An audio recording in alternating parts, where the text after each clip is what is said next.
Alix et Jenna vous présentent 5 minutes de sérénité autour de la mise en œuvre de la protection sociale complémentaire en FPE. DRH, vous accompagnez la mise en œuvre de la protection sociale complémentaire au sein de votre administration. Voyons ensemble quelques rappels théoriques. Aujourd'hui, chaque agent souscrit individuellement et librement une couverture santé auprès d'une mutuelle de son choix. Il peut s'agir d'une mutuelle référencée au sein de son ministère ou d'une mutuelle du privé. À ce titre, les agents peuvent bénéficier d'une participation employeur de 15 € par mois. À partir du 1er janvier 2025, pour les premiers ministères concernés par la fin du dispositif de convention de référencement et conformément au cadre légal et réglementaire, les agents publics, contractuels et fonctionnaires disposeront d'une couverture santé à adhésion obligatoire. Leurs cotisations seront versées aux organismes complémentaires par le biais de la paye et de la déclaration sociale nominative. À partir du 1er janvier 2025 et jusqu'à fin 2026, chaque ministère va devoir souscrire un contrat collectif santé obligatoire pour ses agents, dits bénéficiaires actifs, les bénéficiaires retraités, les ayants droit. Les contrats collectifs passés pourront aussi s'adresser aux établissements publics sous tutelle. En tant que DRH, vous avez organisé des négociations collectives au sein de vos ministères et débuté la rédaction de vos appels d'offres. Les négociations doivent aussi aboutir à la production d'accords ministériels validés par les ministres chargés de la fonction publique et du budget. Sur la base de chaque accord, vos ministères pourront alors lancer leur appel d'offres. Plusieurs actions préalables doivent être mises en œuvre afin de confirmer le démarrage de votre contrat.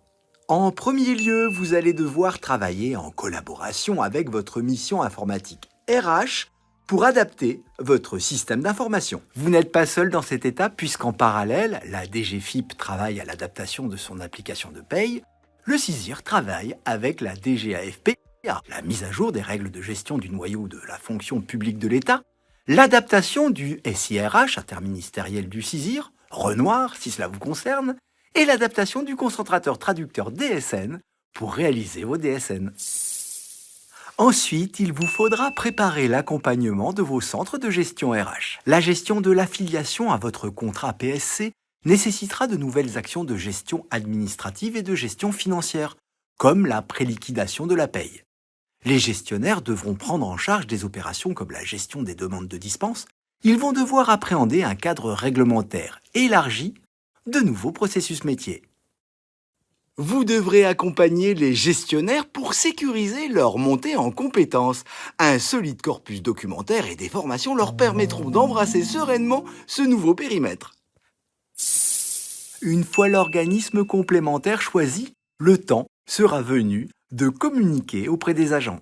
Pour cela, vous disposerez du formulaire de demande de dispense, du livret de l'affilié précisant les garanties santé, des consignes de mise en œuvre du contrat collectif pour l'arrêt du précompte et du versement du forfait mutuel de 15 €, des supports de présentation du processus d'affiliation et du mécanisme d'ouverture des droits, d'une présentation des procédures particulières en cas, notamment, de suspension de rémunération.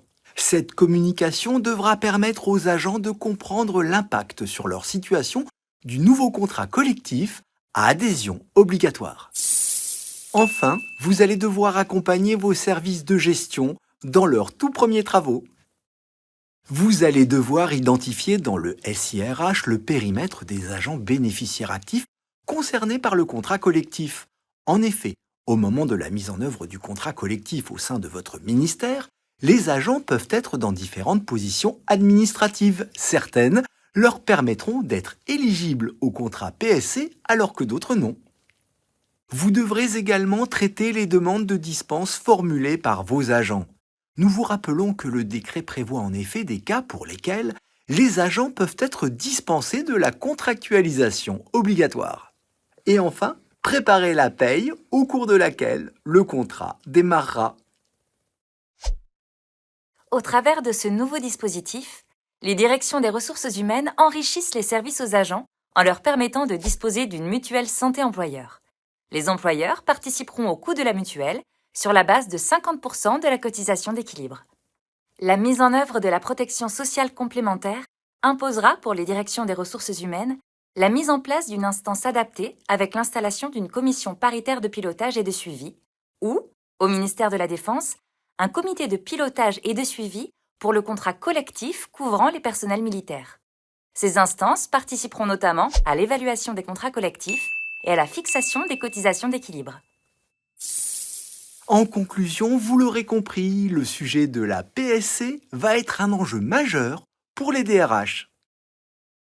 Les différents acteurs, tels que la Direction générale de l'administration et de la fonction publique, la Direction générale des finances publiques, la Direction du budget, le CISIR et le groupement d'intérêt public de modernisation des déclarations sociales, Travaille activement pour apporter de la simplification à la mise en place de la PSC dans la fonction publique de l'État.